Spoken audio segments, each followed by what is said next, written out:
If you grew up with divorced or separated parents, it's pretty common for you to experience some extra stress or sadness or angst when you think about the holidays. In an earlier video, I outlined some of the reasons why the holidays may be particularly stressful to you. And in this video, as promised, I want to talk about 6 things that can help you deal with the stress that comes in the holiday season. One thing that can be helpful for you, and has definitely been helpful for me, is to simply acknowledge the pain and loss that you've experienced related to family, togetherness, tradition, stability, and so on. The holidays are a time when most people go out of their way to spend time with family, and they're thinking about family and talking about family and celebrating family.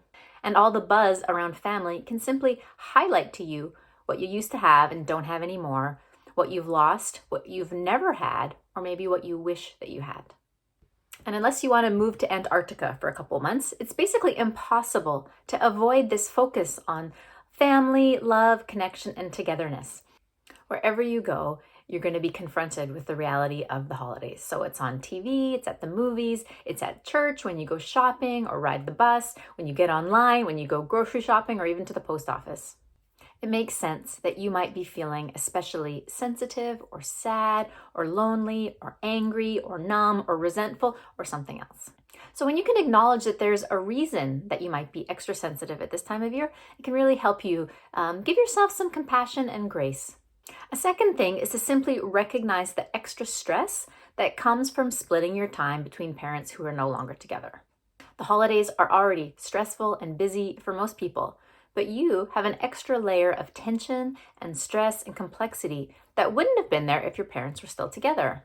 You may have 2 or more families that you're trying to juggle. This comes with extra travel, extra expense, extra pressure to schedule, and as a result, you'll probably miss out on some of the things that you would like to participate in. It's simply impossible for you to be everywhere for everything.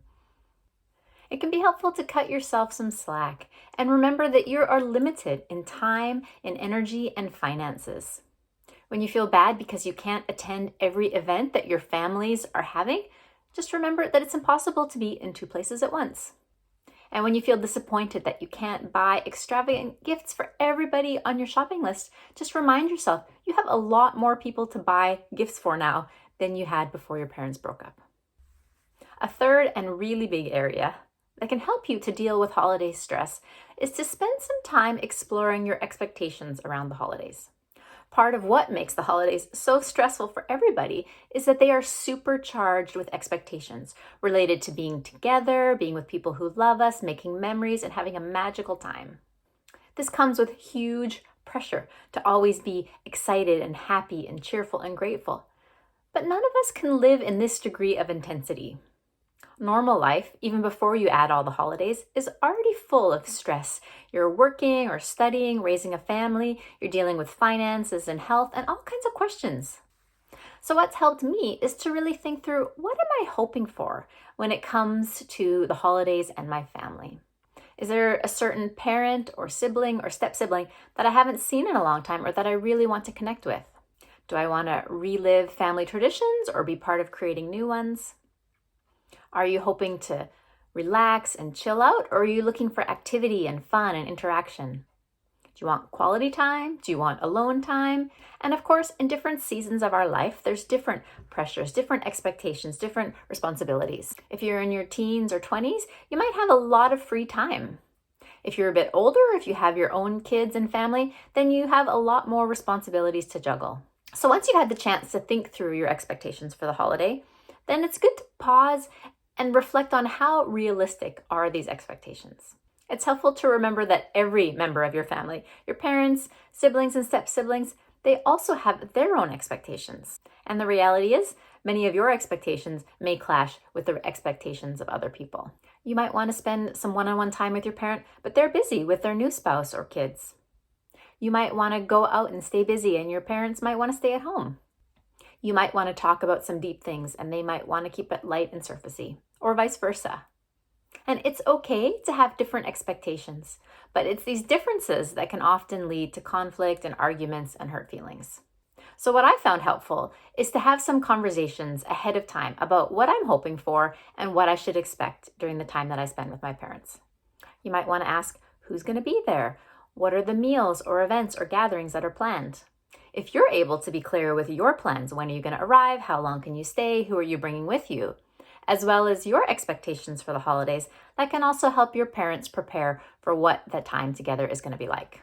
You probably won't get everything you want out of the holidays, but thinking about what's most important to you will help you direct your energy and hopefully lead to a better outcome. A fourth thing that's helped me deal with holiday stress is to think about what energizes me and what drains me during the holidays so I can plan appropriately. You're the only one who sees the big picture of your life, of your family dynamics, and all the things that are going on. And it's okay for you to say no to certain things or to suggest what you would like and to make plans independent from the rest of your family. If sitting around all day and watching TV drains you, then it's okay to plan to meet up with a friend and go for a walk. If late night parties and events are draining to you, it's okay to arrange for a taxi to pick you up at a certain time and take you home. And if there are certain family members or dynamics that are really difficult for you, it's okay to limit how much time you spend with that person or to bring another friend or family member with you. And along with this would be the fifth thing, which is the idea of being proactive to spend time doing things that you enjoy with the people who are important to you. Even though the holidays tend to focus on family and family relationships, family aren't the only people who are important to you. If going to church or volunteering or working out at the gym are part of your normal routine, then please keep doing those things over the holiday. If you'd rather go skiing with your friends or carol singing or have a movie marathon, it's okay to plan this. I get the pull towards family, particularly at this time of year. It can be a really sensitive area, and there may be voices in your head, voices of guilt or fear that tell you if you don't spend time with your family, then they're going to reject you next time. Or you owe it to your parents to help them have a good holidays, and you can't possibly leave them on their own or not show up for them. So what's helped me is to remember that I'm an adult now. I have a say about how I spend my time and who I spend it with, and so do you. But if you feel torn between stressful times with your family or joyful times with people who are important to you, please remember you have permission to spend your time as you want. As an adult, it's your job to build and nurture a community of people that will support and care for you in the coming years. And it is okay to celebrate the holidays with people who aren't your family. And the sixth thing that may help you to deal with holiday stress is simply to remember it's not your responsibility to keep the peace or to manage the emotions of your parents. You may have grown up thinking that it's your responsibility to take care of them, to keep them happy, to be there for them, and to keep them from feeling alone. You might feel the pressure to prove that you're a good daughter or son. But this isn't your job. You are the child, not the parent in this relationship. Your parents have made their choices, and now they have to live with the consequences, even though they may not be pleasant for them. And I understand it can be difficult or feel heartless to develop a degree of detachment between you and the emotional life of your parents. But if you feel pressured or manipulated by your parents, this can actually be a helpful step in the right direction. So I hope these pointers have helped you as you think about the upcoming holiday season, or maybe reflecting on a past holiday season. If there's other things that have helped you, please leave them in the comments. And if you found this video helpful, please subscribe so you don't miss out on any upcoming videos.